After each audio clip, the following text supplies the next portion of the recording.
라임 자산운용의 환매 중단 사기 사건을 수사 중인 서울남부지검이 최근 관련 고발건 2건을 불기소 무혐의 처분한 것으로 확인됐습니다. 20일 아시아경제 취재를 종합하면 서울남부지검 수사팀은 전자금융거래법 위반 등 혐의로 고발된 대신증권과 장모 대신증권 전 반포 WM센터장 등의 사건을 지난 11일 증거 불충분을 이유로 불기소 처분한 것으로 알려졌습니다. 이는 앞서 지난해 8월 고발인의 항고를 받은 서울고검이 남부지검에 재기수사 명령을 내린 사건입니다. 대신증권을 통해 라임펀드에 가입한 피해자들은 대신증권이 펀드 가입자들의 동의 없이 임의로 전산을 조작해 환매 청구를 취소했다며 2020년 대신증권과 장 센터장을 고소했습니다. 이어 지난 15일에는 같은 내용으로 고발된 양홍석 대신증권 사장 등 경영진도 불기소했습니다. 남부지검 관계자는 아시아경제 취재진과의 통화에서 최근 라임 사건과 관련해 무혐의 처분한 사건이 있다고 말했습니다. 법조계에서는 사건을 서둘러 마무리한 배경을 두고 의혹의 시선을 보내고 있습니다. 나흘 간격으로 두 사건을 무혐의 처리한 시점이 한동훈 법무부 장관의 인사청문회였던 9일 직후이며 취임 직전이어서입니다. 한 장관이 취임 후 다시 만들겠다고 공언한 금융증권범죄 합동수사단 합수단 이 수사하지 못하도록 했다는 의혹도 있습니다. 한 장관은 지난 17일 취임 이후 다음 날 1호 지시로 남부지검에 합수단 설치를 지시했고 곧바로 48명으로 구성된 합수단이 재출범했습니다. 라임 사기 사건은 합수단 출범과 함께 남부지검이 본격적으로 재수사할 것으로 점쳐지는 대형 사건들 중 하나입니다. 다만 무혐의 처분된 두 고발건이 어떻게 다뤄질지는 미지수입니다. 검찰은 오는 9월 10일 시행되는 개정 검찰청법, 형사소송법에 따라 부패 경제범죄에 한해 직접 수사권을 갖습니다. 라임 사기 사건에 대해서도 9월이 지나도 직접 수사가 가능합니다. 하지만 이 직접 수사권도 한시적으로 유지되는 권한이어서 수사를 시작하면 속도가 밉게 이뤄질 가능성이 있습니다. 잔날 피해자들에 의해 고발된 가상화폐, 루나 테라 UST 발행사인 테라폼랩스의 권도영 최고 경영자 CEO에 대한 수사를 검토하고 있는 것으로 전해졌습니다. 곧 사건도 배당할 예정입니다. 합수단 재출범 후 첫 사건이 될 것이 유력합니다. 루나 테라 UST 폭락으로 손실을 본 투자자들은 권 CEO를 테라폼랩스 법인을 특정 경제범죄 가중처벌법상 사기, 유사수신행위의 규제에 관한 법률 위반 혐의로 남부지검에 고발했습니다. 루나와 UST는 일주일 사이 총액이 약 450억 달러 한화 약 57조 7,800억 원 가량 증발해 가격이 급락했고 손실을 본 국내 투자자만 20만 명으로 추산됩니다. 일각에서는 테라폼랩스가 채택한 특이한 알고리즘이 사실상 폰지 사기인 다단계 금융사기라는 지적도 나왔습니다. 국내에서 살인을 저지른 뒤 허술한 법 체계를 악용한 신분 세탁을 통해 19년 동안이나 경찰의 수사망을 피해간 중국 동포의 이야기가 소개됐습니다. tvN 유튜브 채널 디글은 지난 19일 살인을 무려 19년 동안 들키지 않고 살았던 불법 체류자라는 제목의 영상을 방영했습니다. 해당 영상은 출연한 장강명 소설가의 사건 설명으로 시작됩니다. 사건은 1997년 경기 안양시의 한 호프집에서 벌어졌으며 당시 호프집에서는 불법 체류자인 중국 동포 강 씨가 술을 마시고 있었습니다. 만취한 강 씨가 가게에서 행패를 부리자 주인 A 씨는 정신 차리고 이제 나가라고 항의했습니다. 주인 A 씨가 자신을 내보내려고 하자 순간 이성을 잃은 강 씨는 주방에 있던 흉기를 들어 A 씨를 무참히 살해한 뒤 도망갔습니다. 이후 신고를 받고 출동한 경찰은 사건 현장에 남은 강 씨의 지문을 통해 금세 용의자를 특정했고 이틀 만에 강 씨의 주거지를 확인해 급습했습니다. 하지만 강 씨는 이미 중국으로 도주한 상태였다고 설명합니다.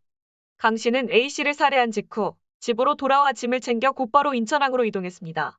인천항에 도착한 강 씨는 출입국관리소를 찾아가 내가 불법 체류자인데 고국 중국 의아버지가 임종 직전이라 돌아가야 한다라고 말했습니다. 당시 한국은 불법 체류자가 자신의 불법 체류 사실을 자백하면 과태료만 내고 본국으로 돌아갈 수 있도록 하는 출국명령 제도를 시행 중이었습니다. 결국 강 씨는 출입국관리소의 도움을 받아 중국으로 가버렸습니다. 결과적으로 우리 정부가 살인자의 도피를 도와준 꼴이 된 셈이 된 것이죠. 이후 중국에서 거주하던 강 씨는 2003년 다시 한국으로 몰래 들어왔습니다. 이 과정에서 강 씨는 자신의 성을 이 씨로 바꾸는 등 신분 세탁까지 한 상태였습니다. 강 씨에서 이 씨가 된 그는 한국에서 전기설비 업체를 운영, 직원을 10명이나 둔 사장으로 성공했습니다. 더욱이 그때 우리 정부는 재외동포 고충해소 정책을 시행하고 있었던 시기였습니다. 이 정책은 중국 동포 등이 불법 체류 사실을 법무부에 자진 신고하면 면죄부를 주고 합법적으로 체류할 수 있는 권한을 주는 정책이었습니다. 이 씨는 이 같은 제도를 악용해 불법 체류자 신분까지 떼어낼 수 있었습니다. 이후 그는 한국에서 결혼한 뒤 평범한 삶을 살았습니다. 신분 세탁 후 영원히 검거되지 않을 것 같았던 이 씨는 자신의 실수로 경찰에 실마리를 제공했습니다. 지인과의 술자리를 갔던 중 이 씨가 내가 사람을 죽여본 적이 있다라고 자랑을 한 것입니다. 살인 경험담을 들은 지인은 이 씨가 장난을 친다고 생각했으나 우연히 TV에서 나오는 미제 사건 관련 프로그램을 보게 된 것입니다. 지인은 TV 방송에서 방영된 미제 사건의 내용이 이 씨가 말한 내용과 비슷하다는 것을 깨닫고 경찰에 곧바로 신고했습니다. 경찰은 이 씨를 체포한 뒤 그의 지문이 1997년 인천항 출입국관리소에서 찍었던 강 씨의 지문과 일치한다는 점을 확인했습니다. 사건 발생 19년 만인 2016년이 되어서야 마침내 안양 호프집 살인 사건의 진범이 붙잡힌 순간이었습니다. 캘리포니아주에서 여성만을 위한 법률이 하나하나 법원에 의해서 위헌 판결을 받고 있습니다. 그중 하나가 캘리포니아주에 있는 한 상장회사의 여성 이사 임명을 의무화한 캘리포니아 주법에 대해 위헌 결정을 내렸다고 AP통신이 보도했습니다.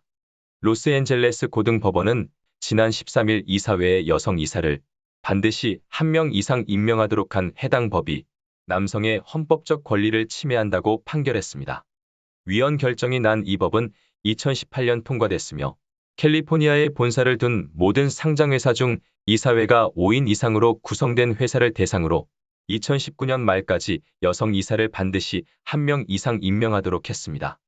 또 2021년 말까지 5인 이사회에는 최소 2명, 6인 이사회에는 최소 3명의 여성을 두도록 했습니다. 단, 이사회 구성원을 늘릴 경우 여성 이사 비율을 유지하도록 강제하진 않았습니다. 이 법이 제정된 후 15.8%에 그쳤던 캘리포니아 회사 내 여성 이사 비율이 작년 말까지 2배 이상으로 증가했다고 AP통신은 한 연구 결과를 인용했습니다. 이번 재판은 사법감시단체 저스티스 워치의 소송으로 시작됐습니다. 이 단체는 여성 이사 할당제가 미국 수정헌법 제14조의 평등보호 조항에 위배된다며 문제를 제기했습니다. 납세자 세금으로 할당제를 유지하는 것도 위법이라고 주장했습니다. 그러나 캘리포니아 주정부는 기업들이 이사 선임 과정에서 여성을 차별하고 있다며 차별을 바로잡기 위해 법을 제정했다고 반박했습니다. 법원은 주정부의 주장이 근거 없다고 판단했습니다. 모린 더피 루이스 LA 고등법원 판사는 이 법은 차별을 바로잡는 취지를 내세웠지만 실질적인 목표는 성균형이었다고 지적했습니다. 더피 루이스 판사는 상장회사들이 여성을 차별한다는 주장에 대해서도 주정부가 재판 과정에서 증거를 제시하지 못했다고 지적했습니다. 그녀는 회사의 여성 이사가 부족한 현상은 일반적으로 최고 경영자 CEO를 선임할 때처럼 이사회 임원들이 이미 알고 있는 사람을 뽑으려는 성향을 가지고 있기 때문이라고 설명했습니다. 한편 캘리포니아 주정부는 항소 여부를 즉각 밝히지는 않았습니다. 최근 건강 문제로 34년간 진행해온 전국 노래자랑 MC인 송혜가 하차를 고민하는 것으로 전해졌습니다. 이에 따라 제작진은 후임 MC도 물색 중인 것으로 알려졌습니다. 최근에 새로운 젊은 MC가 거론되고 있어 많은 사람들의 관심이 집중되고 있습니다. 송혜가 아끼는 후배 MC인 방송인 이상벽, 이상용 등이 그동안 전국 노래자랑에 새로운 MC로 이름이 오르내리고 있습니다. 이 가운데 KBS 아침마당 MC를 오랫동안 맡았던 이상벽이 유력하다는 관측이 일각에서 나오고 있습니다. 송혜 역시 이상벽의 능력과 이 역할을 높이 사는 것으로 알려졌습니다. 하지만 75세의 고령인 이상벽이 전국 노래자랑 MC를 고사할 가능성도 있다고 합니다. 나이와 건강 등을 고려해 송혜처럼 오랜 기간 프로그램을 진행하는 데 부담감을 느낄 수도 있기 때문입니다. 그래서 일각에서는 전국 노래자랑의 미래를 위해 젊은 뉴페이스가 후임 MC를 맡는 게 바람직하다는 의견도 나오고 있습니다. 스포츠 경향은 17일 이상벽과 함께 전국 노래자랑 후임 MC로 개그맨 이수근이 가장 근접해 있다고 보도했습니다. 1975년생인 이수근은 만 나이로 47세입니다. 이상벽보다는 훨씬 젊습니다. 송혜는 일찌감치 이수근을 전국 노래자랑의 미래를 책임질 비장의 카드로 점찍은 상황이라고 보도했습니다. 이수근의 재치와 순발력을 눈여겨본 것으로 알려졌습니다. 이수근은 또 대중음악에 대한 남다른 관심을 갖고 있다고 전해졌습니다. 한때 가수를 꿈꾸며 MBC 강변가요제에 참가하기도 했습니다. KBS 18기 특채 개그맨 출신으로 KBS 개그 콘서트 1박 2일 등에 출연하며 KBS와 인연도 깊습니다. 이와 관련해 스포츠 경향은 송혜는 2010년 KBS의 승승장구에서 이수근을 전국 노래자랑의 차기 MC로 지목한 바 있었습니다. 송혜는 이수근은 갑작스러운 순간을 맞닥뜨렸을 때 재치 있게 넘어가는 재능이 있더라. 자꾸 웃는 것이 단점이지만 순발력 면에서는 뛰어나다라고 밝힌 바 있습니다. 송혜는 강호동, 유재석, 이경규 등 국민 MC들에 대해서는 전국 노래자랑을 맡을 사람이 없다라고 말한 바 있다라고 설명했습니다. 전국 노래자랑 제작진은 아직 후임 MC에 관해 직접적인 언급은 하지 않고 있습니다. 하지만 34년간 프로그램을 진행한 송혜의 의견이 상당 부분 반영될 것으로 전망되고 있습니다. 미국 보건당국이 50세 이상 성인들에게 네 번째 코로나19 백신 2차 부스터샷 추가 접종을 맞으라고 권고했습니다. 미국에서는 오미크론 하위 변이인 일명 뉴욕 변이가 우세종이 되면서 코로나19가 재확산되고 있습니다. 미 질병통제예방센터 CDC는 20일 부스터샷을 맞은 지 4개월이 지난 모든 50세 이상 성인들은 2차 부스터샷을 맞을 것을 권고했습니다. 또 12세 이상 면역 저하자에게도 2차 부스터샷 접종을 권고했습니다. 지금까지 CDC는 65세 이상인 성인 또는 기저질환이 있는 사람을 대상으로 2차 부스터샷 접종을 권고했습니다. 50세 이상에 대해서는 2차 부스터샷을 맞아도 된다고만 해왔습니다. 미 CDC는 지난달 6일 중단한 1일 코로나 브리핑을 6주 만에 재개했고 오는 7월 15일 만료 예정이었던 공중보건 비상사태도 연장하기로 했습니다. 그만큼 코로나 확산세가 심각하다는 판단입니다.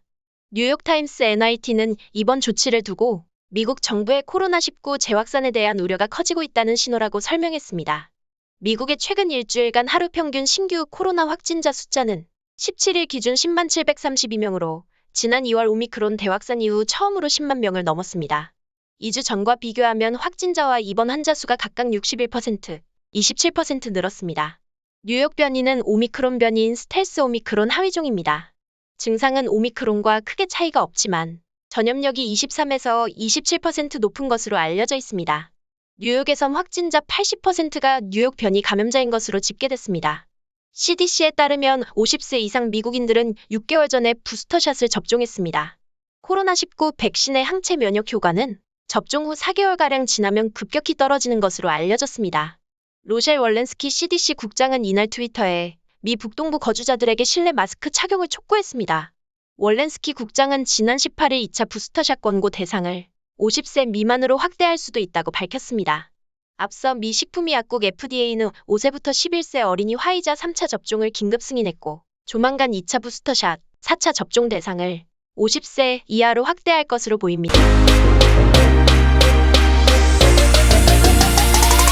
최근 한국산 가상화폐 루나와 테라 USD 폭락 사태 이후에도 불구하고 수많은 일부 투자자들은 자신이 이해하지도 못하는 신기술에 투자해서 벼락부자가 되리라 생각하고 있을 것이라고 재정 전문가들은 밝히고 있습니다.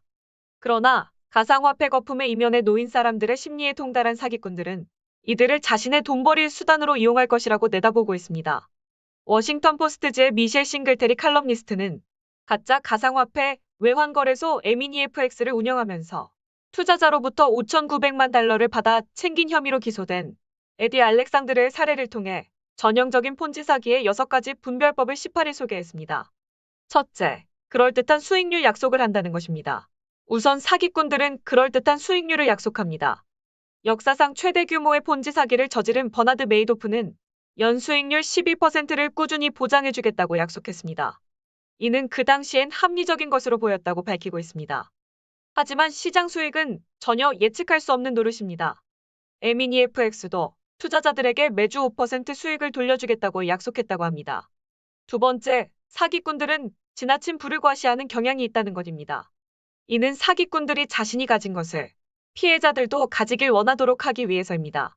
그래서 사기꾼들은 비싼 옷을 입고 고급 차를 타고 다니며 정기적으로 컨퍼런스 콜을 개최해 자신이 얼마나 부자인지를 자랑한다고 합니다. 셋째, 수익 비결은 비공개를 합니다. 사기꾼들은 또한 약속한 수익을 어떻게 달성할 수 있는지 그 비결을 알려주지 않습니다. 에미니FX는 가상화폐와 외환거래에 대해 자동화된 투자로 높은 수익을 올릴 수 있다고 했을 뿐 구체적인 기술을 설명해달라는 요청엔 영업비밀이라며 답변을 피했다고 합니다. 투자와 관련해서는 완전하고 검증 가능한 정보 공개가 안전망인 셈이기 때문입니다. 넷째, 새로운 투자자를 자꾸 모집합니다. 또 폰지 사기에서는 투자자 모집이 핵심입니다. 폰지 사기가 성공하려면 계속해서 새로운 돈이 필요하기 때문입니다. 따라서 사기꾼들은 투자자들의 지인들 상대로도 신뢰를 쌓아 끌어들이려 합니다. 다섯 번째, 폰지 사기 참여자 즉 피해자들도 자기가 번 돈을 자랑합니다. 사실 폰지 사기가 유지되는 것은 피해자들이 자신이 속고 있는지도 모르는 채 자기가 돈을 벌고 있다고 떠벌리기 때문이라는 것입니다. 여섯째, 투자금 인출 불가능하다는 것입니다. 결국 이런 사기에 투자한 돈의 인출이 어렵게 되는 시기가 분명 옵니다. 폰지 사기가 한계에 이르러 무너지거나 법집행기관이 이런 사기 거래를 중단시키기 때문입니다. 이러한 사기꾼들의 행태를 잘 분별해서 본인 스스로 판단을 해야 하며 조금이라도 의심이 가면 투자를 중지해야 한다고 권고했습니다. 일론 머스크 테슬라 최고 경영자가 도널드 트럼프와 조 바이든 두 전 현직 대통령 그리고 2024년 대선에 대한 견해를 밝혔습니다. 최근 트럼프 전 대통령이 소셜미디어 복귀를 선언하고 바이든 대통령이 높은 물가로 저조한 지지율을 면치 못하는 가운데 트위터 인수를 추진 중인 머스크의 발언에 이목이 쏠리고 있습니다. 트위터는 현재 미국 정치인과 유명 인사들의 최대 온라인 소통 창구 역할을 하고 있습니다. 머스크는 트럼프 전 대통령의 트위터 계정은 복구돼야 한다며 2024년 대선에선 분열을 덜 일으키는 후보가 더 낫다고 생각하지만이라고 덧붙였습니다. 이어 바이든의 실수는 자신이 미국의 변화를 위해 선출됐다고 생각한다는 점이라며 사실 모두들 덜 드라마틱한 것을 원했다고 밝혔습니다. 바이든이 추구하는 미국의 변화를 부적절하다고 비판한 것입니다. 앞서 지난 8일 파이낸셜 타임스와의 인터뷰에서 머스크는 트럼프의 계정을 영구 차단한 트위터의 결정에 대해 도덕적으로 나쁜 결정이라고 비판했습니다. 또한 자신이 트위터 인수를 끝내면 트럼프의 계정을 복구하겠다고 밝혔습니다. 머스크는 트럼프를 차단한 것은 옳지 않다고 생각한다며 이 나라의 큰 부분 트럼프를 팔로워한 대량의 이용자들을 소외시켰으며 궁극적으로 트럼프가 발언하지 못하도록 하지도 못했다고 지적했습니다. 이와 관련 트럼프 전 대통령은 오는 5월 말 본격적인 서비스에 들어가는 자체 소셜미디어 트루스 소셜에 집중할 예정이며 트위터에 복귀할 의사가 없는 것으로 알려졌습니다. 2020년 재선에 실패한 트럼프는 2024년 대선에 재도전하는 방안을 검토 중인 것으로 알려졌습니다. 최근 실시된 하버드 CAPS 해리스 여론조사에서는 트럼프가 2024년 대선 가상 대결에서 바이든 대통령과 카멜라 해리스 부통령을 모두 앞서고 있는 것으로 나타났습니다. 이상 KMC 뉴스를 마칩니다. 여러분들의 구독과 좋아요를 눌러주심으로 저희들의 뉴스 제작에 큰 힘이 되어주십니다. 많은 협조를 바라겠습니다. 감사합니다. 안녕히 계십시오.